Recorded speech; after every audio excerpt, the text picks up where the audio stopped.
Salut à tous, j'espère que tout le monde va bien. Bon les amis, ça l'heure est grave. Avec la descente en Ligue 2 du Stade de Reims, on a une, belle brochette de 6 joueurs ivoiriens, qui descendent, du même coup à l'échelon inférieur, en Ligue 2 française.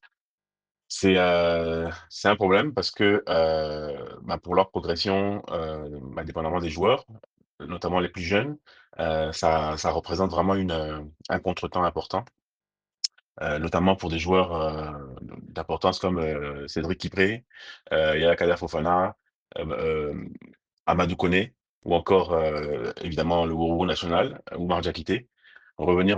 Passer de Ligue 1 à la Ligue 2, c'est vraiment un contretemps dans leur carrière.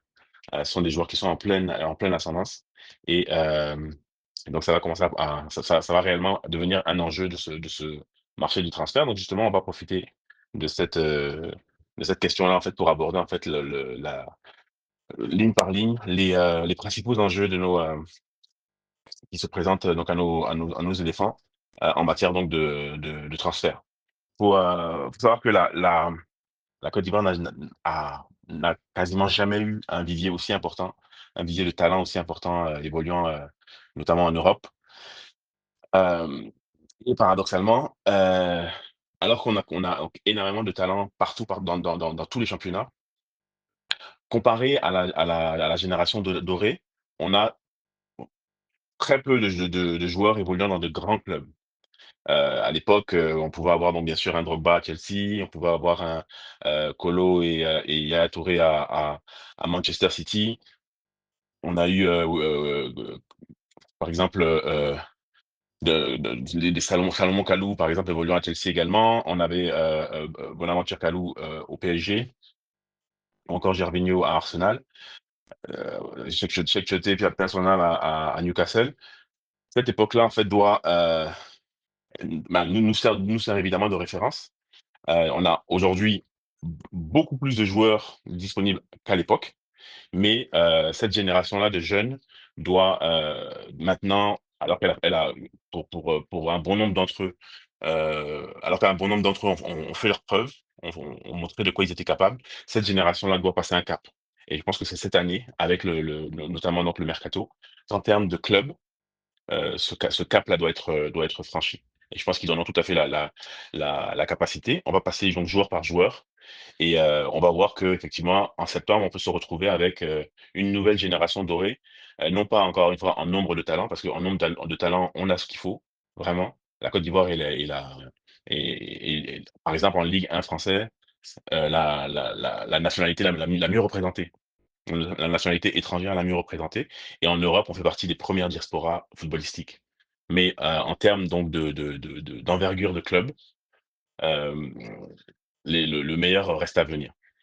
Donc par exemple au poste de gardien, donc si on veut parler donc des principaux dossiers, Yaya Fofana est évidemment un dossier qui va marquer le marché des transferts. Il a il a prouvé donc qu'il était l'un des tout meilleurs gardiens du championnat de France. Alors le problème avec le poste de gardien, c'est que c'est un marché qui est très spécifique. Vous êtes titulaire comme Yaya par exemple à Angers. Si, Yaya part donc d'Angers et qu'il opte pour un club plus huppé, s'il se retrouve dans un club où il y a déjà un titulaire et qui part et qui commence la saison en numéro 2, il passe d'une saison où il va jouer par exemple plus d'une trentaine de matchs. Il passe donc de plus d'une trentaine de matchs à la perspective de ne disputer que moins d'une dizaine de matchs en tant que numéro 2. Souvent, on va l'utiliser lorsque le titulaire est blessé ou alors pour des matchs de faible envergure comme des matchs de coupe nationale, par exemple, les premiers tours de coupe nationale, des choses comme ça. Donc pour un gardien jeune comme, Yaya Fofana, le plus urgent, c'est évidemment de jouer. Donc, il ne s'agit pas de partir pour partir et ça, c'est le cas pour tous les postes. Il ne s'agit pas de partir pour partir. Si vous quittez votre club, c'est pour pouvoir, progresser qualitativement. Donc en termes par exemple, pour heu, un gardien comme Yaya à Angers va évoluer dans une équipe qui suit le jeu. Donc il va devoir faire, une dizaine, une vingtaine d'arrêts par match.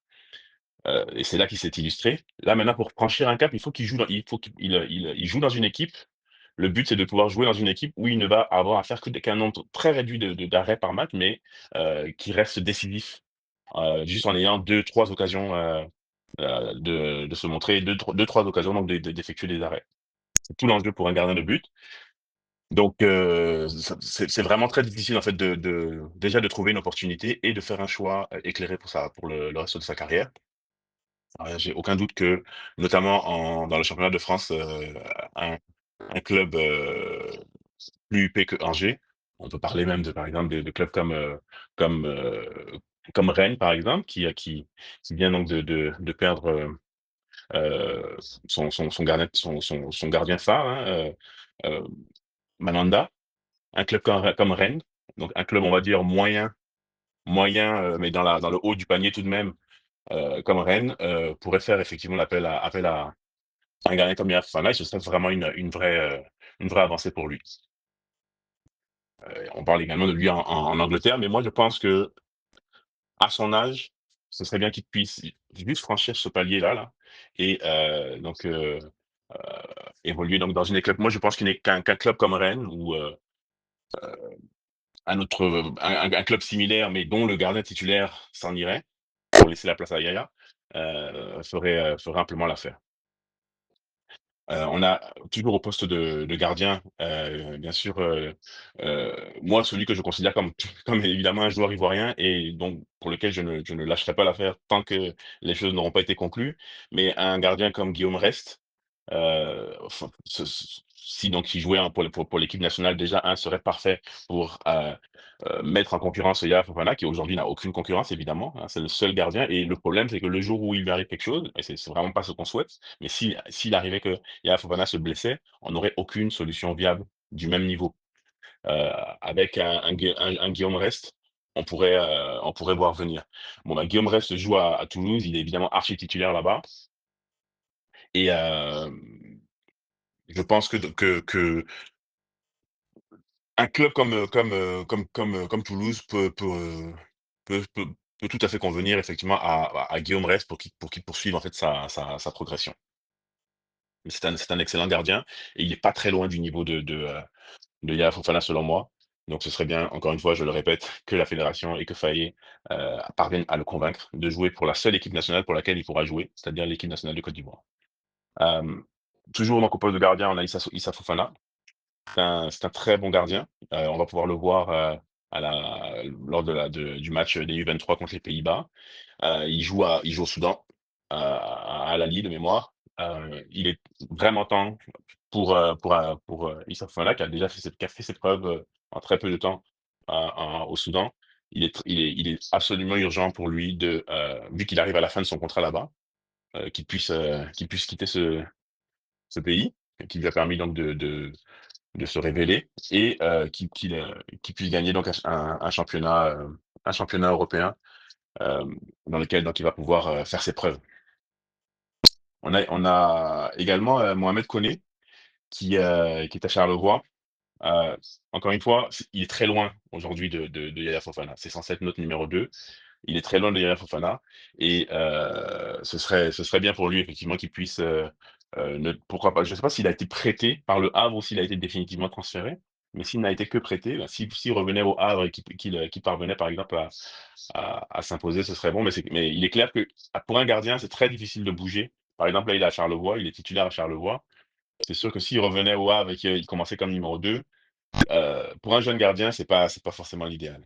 Mais c'est très compliqué, pour Mohamed Fofana qui n'est plus si jeune que ça. C'est plus un espoir, aujourd'hui, il est temps pour lui de passer un cap. Donc on passe rapidement au poste de latéral droit et là, donc vraiment, sur l'essentiel des postes de la défense, on est vraiment, comblé. En latéral droit, on a évidemment 2 monstres sacrés que sont aujourd'hui, Guelladoué et Wilfried Singo. Guelladoué s'est absolument imposé à Strasbourg. Il est temps que Guelladoué puisse poursuivre sa progression ailleurs qu'à Strasbourg. Strasbourg qui a fait une très, très belle, saison.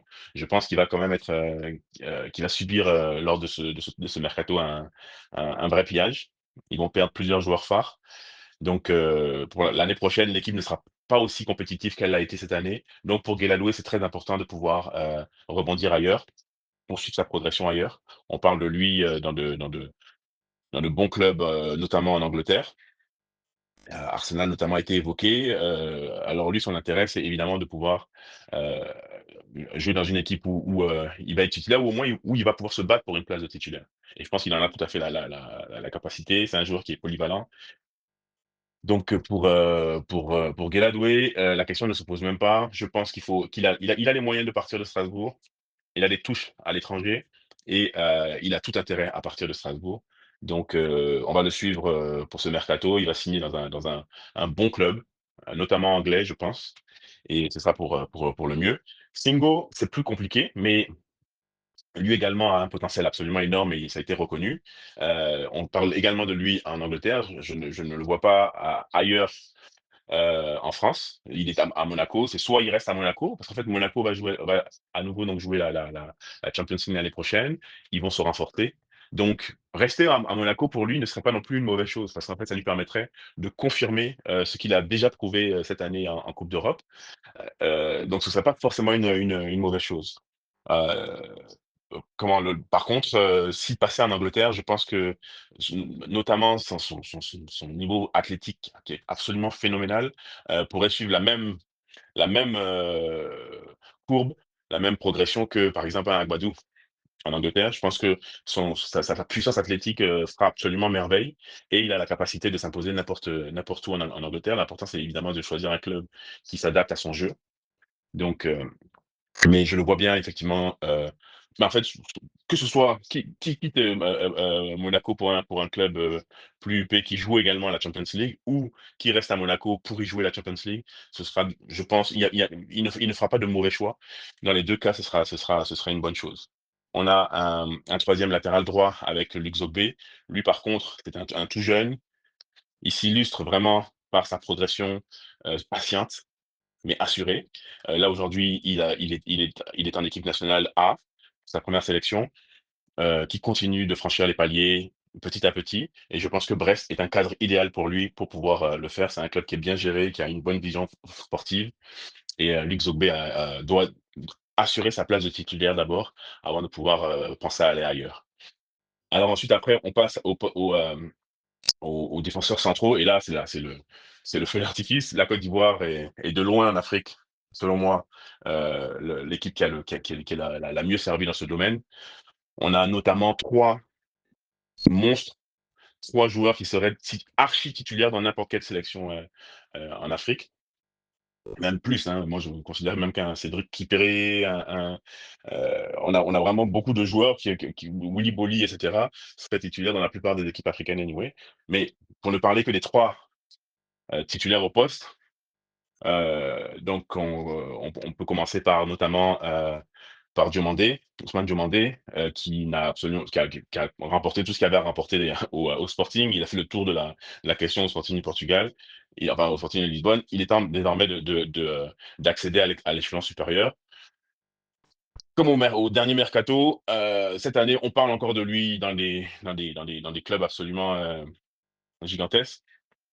Et il est temps effectivement pour lui de signer dans un de ces clubs. C'est un jeune qui peut se permettre de commencer même comme remplaçant, qui peut se permettre de commencer comme remplaçant parce qu'il a les capacités de gagner sa place. Et même en ne commençant pas comme titulaire, il est assuré d'avoir un certain nombre de matchs qui vont lui permettre de gravir les échelons. Donc, il ne doit pas avoir peur de se fixer des objectifs absolument élevés. Moi, je le vois dans une équipe comme Arsenal, par exemple. C'est un joueur qui est athlétique, à l'image là-bas d'un Konaté, etc. Il n'y aura aucun problème, il va jouer les matchs. Un jeune a besoin de jouer des matchs, mais il a aussi besoin de se frotter à des défenseurs de plus grande envergure que lui, qui vont le faire progresser. Et c'est comme ça qu'Ousmane Diomandé va franchir les échelons. Lui, il ne doit pas avoir froid aux yeux. Il va pouvoir s'imposer, ça ne fait même pas l'ombre d'un doute. Bien sûr, il faut qu'il soit en confiance. C'est un joueur qui marche beaucoup à la confiance. Mais lui également, je le vois bien en Angleterre, mais il s'est imposé au Portugal, donc il peut s'imposer en Espagne. Il y a beaucoup, beaucoup de championnats où, que ce soit l'Italie aussi. Tous ces championnats, en fait, pourraient lui permettre de tirer son épingle du jeu. L'Angleterre, sans aucun problème. Si Arsenal, la touche avec Arsenal notamment se confirme, et ben, ok, il faut même pas qu'il hésite. Il a la possibilité là. à son âge, de commencer à se battre pour une place de titulaire et il a 2 3 ans pour s'imposer au plus haut niveau avant de commencer son prime. Donc il y a pas de problème. Ousmane Demandé doit partir du Sporting de Lisbonne. C'est, le dossier l'un des dossiers les plus brûlants pour nous et on attend donc de le voir dans un plus grand club. On a également évidemment le roc suprême Agbadou. Lui, c'est pas compliqué, il a, convaincu tout le monde. Tout le monde aujourd'hui, plus personne ne peut parler ne peut discuter de ses performances et de son potentiel parce qu'il reste très jeune pour, ce qu'il a réalisé jusque-là. On l'a vu partir de Reims.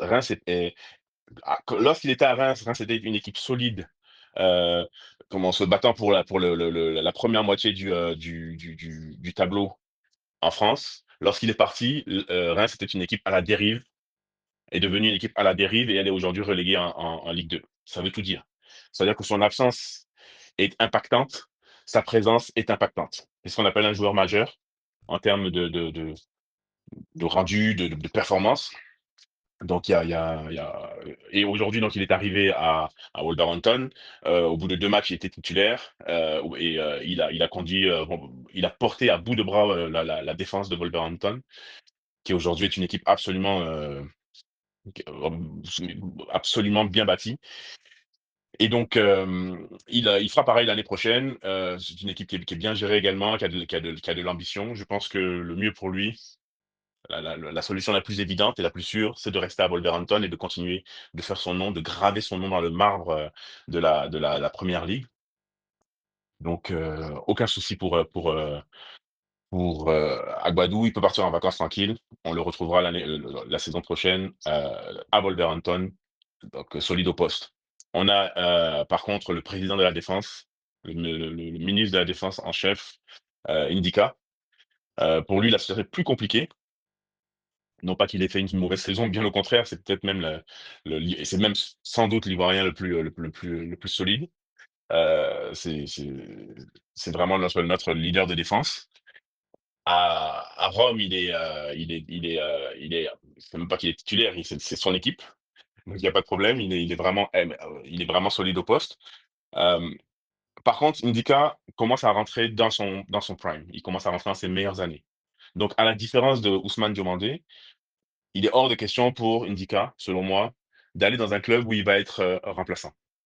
Il a toutes les capacités pour pouvoir, exiger, pour pouvoir aspirer à un plus grand club que Rome, mais également à une place de titulaire qui va lui assurer en fait, un rôle, prédominant. Donc son agent doit vraiment, jouer finement de manière à ce que Ndika notamment, joue la Coupe d'Europe l'année prochaine. Il doit jouer pour un club qui joue la Champions League pour pas pour passer à un niveau supérieur, donc il doit jouer la Champions League et qui doit jouer le titre également. Donc pour pouvoir vraiment se situer, au-dessus donc de là où il est actuellement, c'est-à-dire à Rome. Donc c'est à Ndika de faire les bons choix. On a parlé de lui un temps à Paris. Le problème, c'est que Paris recherche et à Paris, c'est particulier parce que Marquinhos est vraiment sur le déclin. Donc quand bien même il arriverait avec théoriquement une place de remplaçant par rapport à Marquinhos, il ne tarderait pas à remplacer Marquinhos parce qu'encore une fois, Marquinhos, c'est vraiment sur la fin. Il se peut même que Marquinhos, parte, à l'intersaison. Donc Paris serait un excellent choix pour lui. Le problème, c'est que Paris recherche un défenseur droitier, tandis qu'Enrique est gaucher. Donc ça, c'est là que ça peut coincer. Mais il peut trouver l'équivalent du Paris Saint-Germain et peu importe le championnat, ça peut être en Allemagne, ça peut être en Angleterre, ça peut être j'allais dire en France, mais en, en France, par exemple, s'il jouait à Monaco, il y aurait, moi, personnellement, je n'y trouverais rien à redire parce que Monaco joue la Champions League. Éventuellement même Marseille, même s'il veut, même si, bon, pour Ndika, vraiment, je rêverais plutôt de clubs comme Liverpool, comme Arsenal, comme même le Barça ou le Real. Il a tout à fait la capacité de jouer dans des clubs comme ça et de s'y imposer. Mais il peut jouer partout. C'est pas compliqué. Dans tous les championnats d'Europe, il peut jouer. L'important, c'est qu'il passe un cap. Mais je pense qu'il est temps pour lui, effectivement, de pouvoir donc jouer dans un plus grand club qu'à Rome. Également donc on a, un ensuite donc au poste de latéral gauche, on va avoir un Christopher Opéry. Là, c'est plus compliqué. Un Christopher Opéry qui vient juste d'arriver en Turquie. Je ne pense pas qu'il en parte. Je pense qu'il est allé en Turquie pour se préparer dans les meilleures conditions pour la CAN. Moi, personnellement, j'étais très surpris de le voir aller en Turquie. Je pense qu'il avait totalement la capacité de s'imposer dans un plus grand club que Le Havre en France. Il a opté pour la Turquie. C'est une preuve d'intelligence et de courage. Il a réussi à faire son trou. Il revient à l'équipe nationale. Je pense il va rester stable, il va continuer même de progresser. Mais clairement, il restera en Turquie et même il restera dans son club, en Turquie, donc la question ne se posera vraiment. Celui qui va nous intéresser pour ce mercato, ce sera plutôt, le jeune Akpar.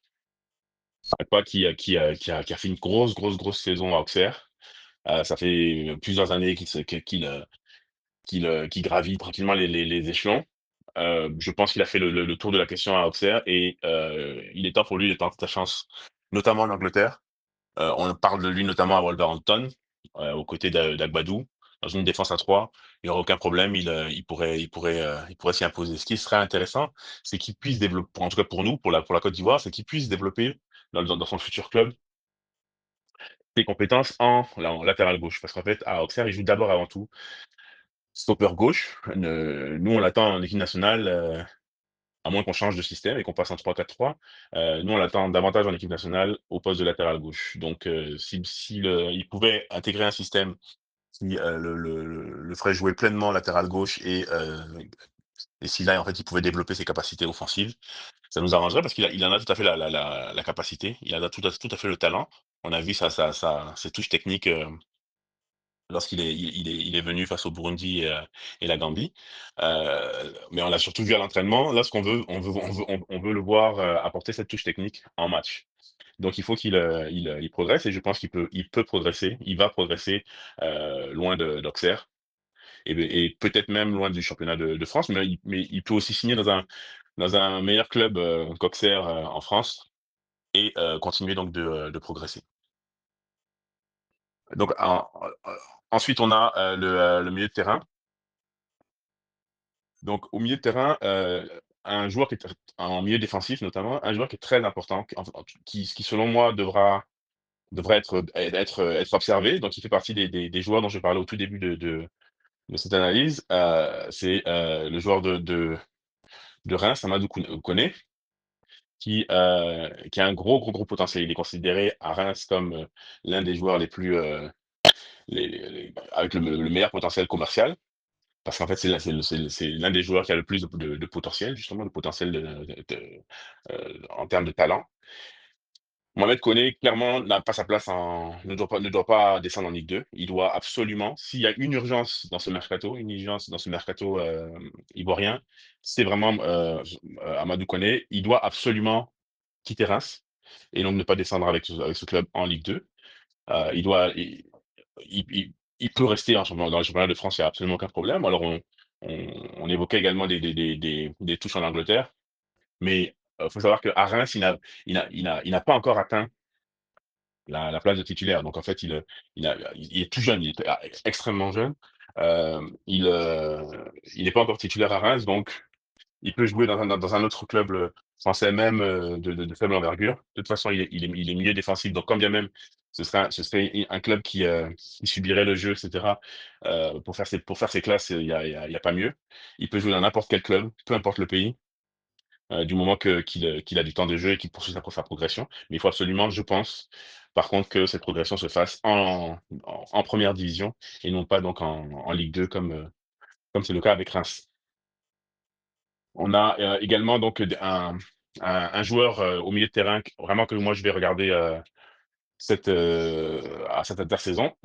C'est, Mohamed Diomandé, Baba Diomandé, qui joue au Glasgow depuis bien trop longtemps aujourd'hui. Alors vraiment c'est le club qui lui a permis de faire ses classes et cetera. Aujourd'hui, il a fait le tour. Il est archi titulaire au Glasgow, mais il pourra pas aller au-dessus, dans ce club parce qu'en fait ce club évolue dans un championnat qui n'est évidemment pas, qui n'est pas, qui est beaucoup moins compétitif que la plupart des grands championnats, européens.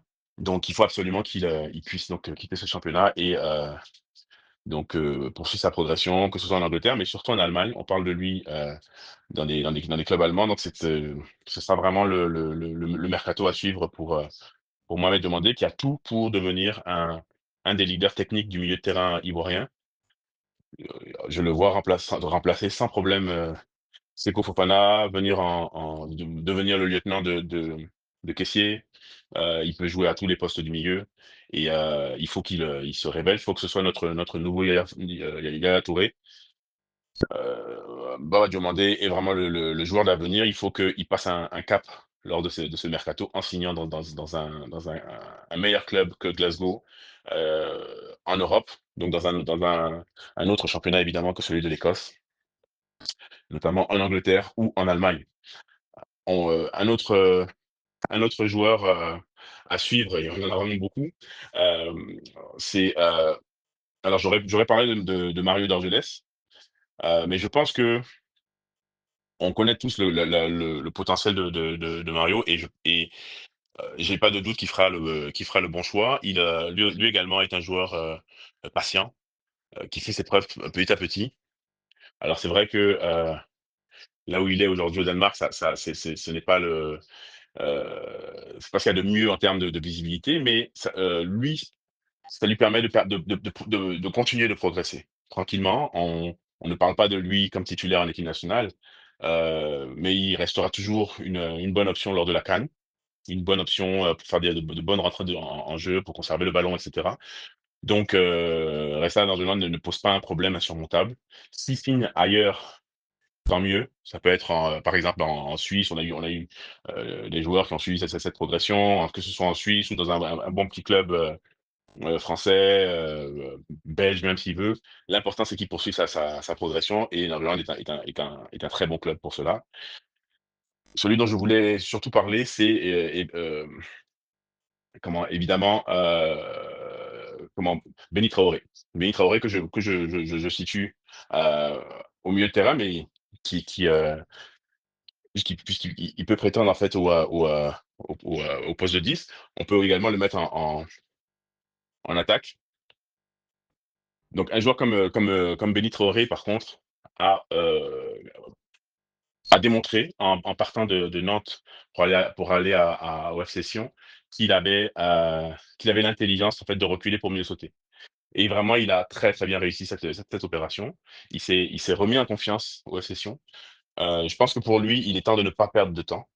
Et j'espère vraiment qu'il va pouvoir passer un cap en termes de transfert et signer dans un meilleur club que Sion. Heu, pour lui, ce serait vraiment bon de pouvoir, par exemple, pourquoi pas même revenir au FC Nantes et s'y imposer, montrer qu'il en est capable. Je pense que ce serait vraiment la voie à suivre. Je ne sais pas s'il a été prêté ou vendu au FC Sion, il me semble que c'est un prêt. Donc un retour en France, à Nantes notamment, serait une bonne chose dans une perspective donc de progression, pour Béni Traoré. Un autre joueur au milieu de terrain qui est à suivre pour ce mercato, je pense que pour lui, c'est l'année ou jamais, c'est, Jean-Philippe Bamin, qui est le pilier de Fayet au milieu de terrain. Enfin, en tout cas, c'est comme ça qu'il nous a été présenté, même si maintenant apparemment il le sélectionne comme défenseur. Mais Jean-Philippe Bamin a eu un parcours vraiment chaotique, mais lui également a eu l'intelligence de changer d'air pour mieux sauter. Pas nécessairement reculer, parce qu'en fait, il venait de Dunkerque, il était théoriquement à Nantes et il a eu l'humilité de se reculer de se retirer au FC Zurich en Suisse également, et il a réussi à s'imposer en Suisse. Alors, ça peut être compliqué. Peut-être qu'au final, Jean-Philippe Bamin est un joueur de devoir, qui donne satisfaction au sélectionneur, Paillet en équipe nationale, mais qui en club ne parviendra jamais à s'imposer, au niveau où il aspire. C'est possible et là, à ce moment-là, peut-être qu'il vaut mieux effectivement rester au FC Zurich et miser sur la stabilité là-bas. Je pense je pense que Jean-Philippe Bama a la capacité de d'être un bon 6 de club, d'aller dans un club, donc un bon club moyen du championnat, notamment de France. Donc c'est évidemment à lui de voir. L'enjeu, c'est que, pour nous Ivoiriens, c'est que si, Faé doit, continuer de lui faire confiance, mais il faut que, son statut en club, justifie cette confiance. Alors si on a un joueur, pardonnez-moi l'expression, mais perdu au fin fond du championnat suisse, c'est difficile de justifier qu'il soit systématiquement appelé et même qu'il soit titularisé, en équipe nationale. Ça fait vraiment je ça ne va pas avec l'envergure que vont prendre les autres joueurs autour de lui. Donc c'est là tout l'enjeu. Il peut faire évidemment les choix qu'il veut en termes de carrière. Le problème, c'est que, par rapport à la sélection nationale, il faut que cela puisse se justifier. Donc si Jean-Philippe Bamin, parvenait à intégrer un club comme, Strasbourg, comme, encore une fois Nantes, un club moyen, mais d'un championnat majeur, il y aurait aucun problème. Si un joueur comme Aoulou a réussi à avoir une place à Angers, je vois pas pourquoi est-ce que Jean-Philippe Bamin ne pourrait pas le faire dans un club similaire ou même supérieur. Donc ça va être une curiosité de ce marché des transferts, savoir si, Jean-Philippe Bamin va réussir à avoir en fait des touches, ailleurs qu'en Suisse et s'il parviendra donc à s'imposer dans un club donc de plus grande envergure. Alors on peut pas citer tous les joueurs, encore une fois, l'intérêt de cette capsule, c'est de mettre le doigt en fait sur les principaux enjeux, mais on voit qu'il y en a énormément en Côte d'Ivoire sur les principaux joueurs qui animeront ce marché des transferts. On a, donc, on a avec, notamment par exemple Ahmed Traoré, un autre joueur qui a besoin de passer qui doit passer un cap. Avec Auxerre, il a démontré qu'il en avait totalement la capacité. Malheureusement, Auxerre n'est pas un club qui aspire, en tout cas qui a les moyens de jouer, un rôle plus grand que celui qu'il a eu cette année. Un rôle plus grand, ce serait, un club qui pourrait, non seulement aspirer à jouer, ne serait-ce que la coupe, d'Europe la coupe d'Europe, de l'UEFA, la coupe UEFA, non pas la Champions League, mais la coupe UEFA, ou la Conference League, mais au moins une coupe d'Europe. Voilà. Il y a 3 il y a 3 possibilités de coupe d'Europe. Un club qui pourrait jouer, l'une de ces 3 coupes d'Europe. C'est pas le cas d'Auxerre, donc ce serait bien qu'il puisse lui également donc passer un cap, pour pouvoir donc, intégrer un club qui joue une de ces 3 coupes d'Europe. Encore une fois, toujours pour, citer les mêmes clubs, mais, ça peut aller de Strasbourg à Lille, en passant par Nice et cetera. Ce sont des clubs ce sont des clubs en fait qui évoluent à un échelon supérieur par rapport en fait à l'AJ Auxerre où évolue donc, Ahmed Traoré et il faut qu'il puisse, passer ce cap-là.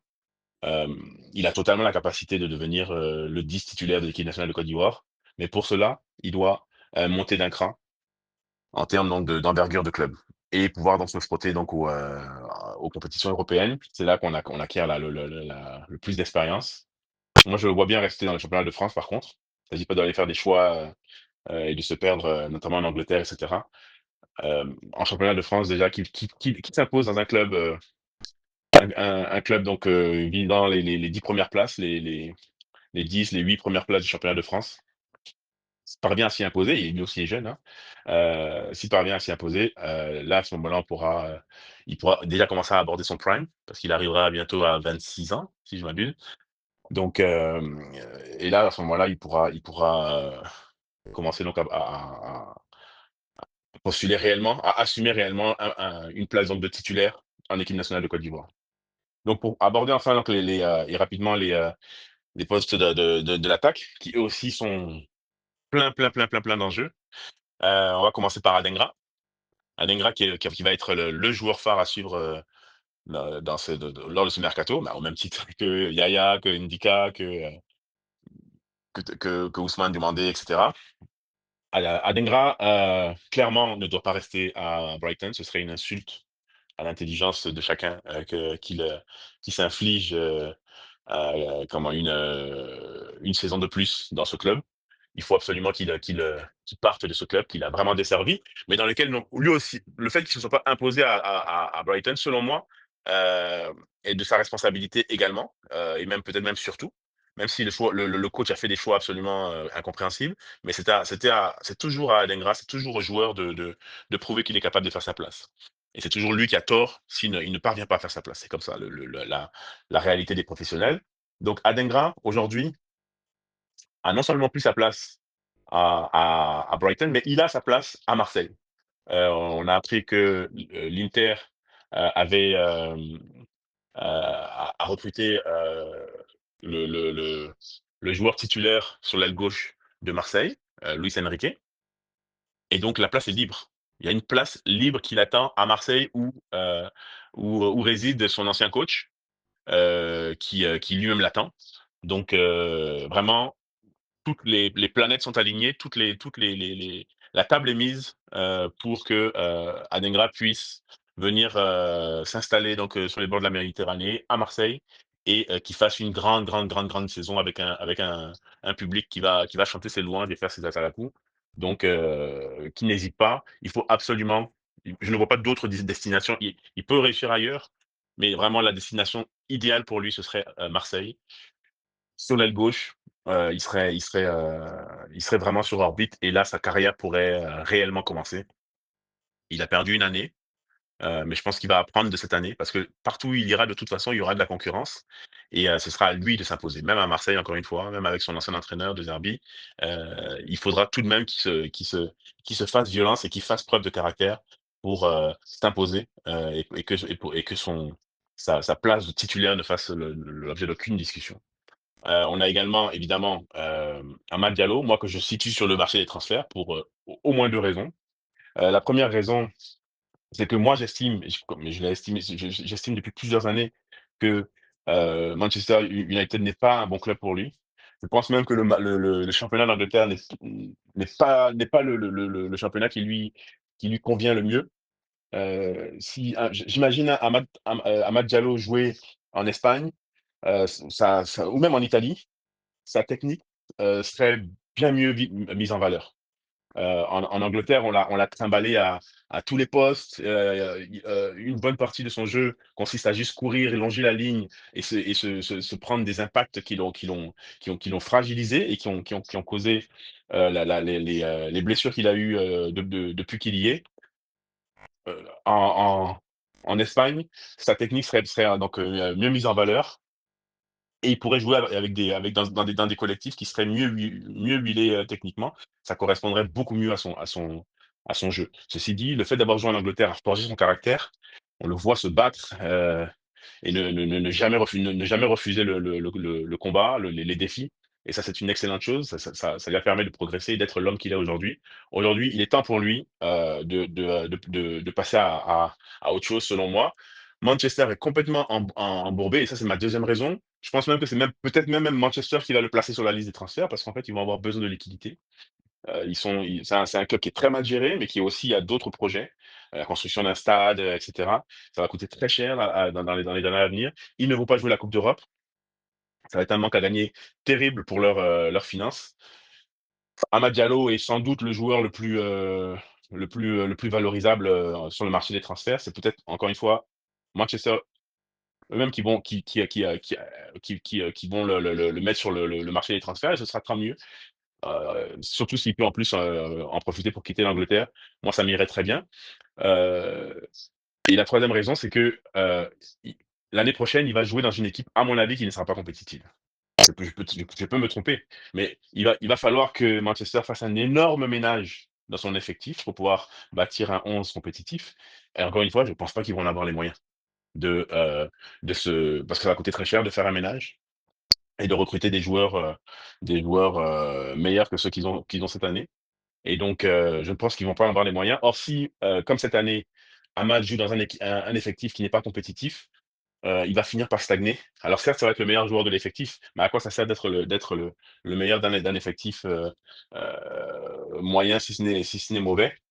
Ça sert absolument à rien. À son âge, il a besoin de progresser et pour progresser, il faut jouer dans un effectif compétitif, dans une équipe compétitive.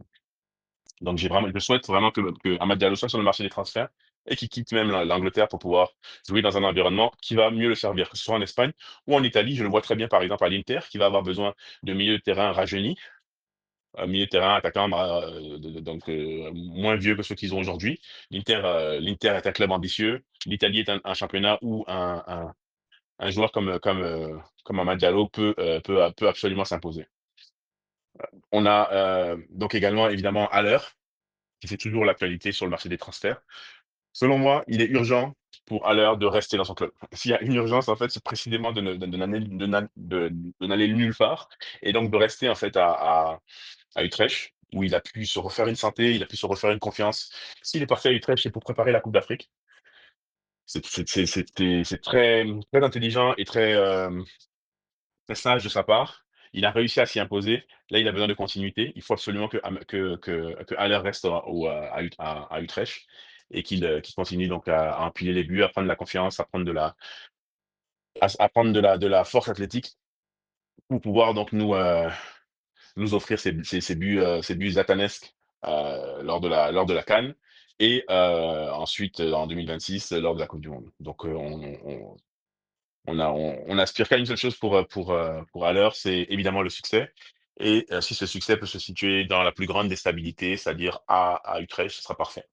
Le dernier, joueur, dont je voulais parler et encore une fois, c'est incroyable à quel point il y a énormément de joueurs et pourtant je ne voulais citer que les principaux, mais vraiment c'est difficile de, mmh, de ne pas citer ceux que j'ai cités selon moi, parce qu'en fait, je pense que, le marché des transferts représente un enjeu pour chacun d'entre eux.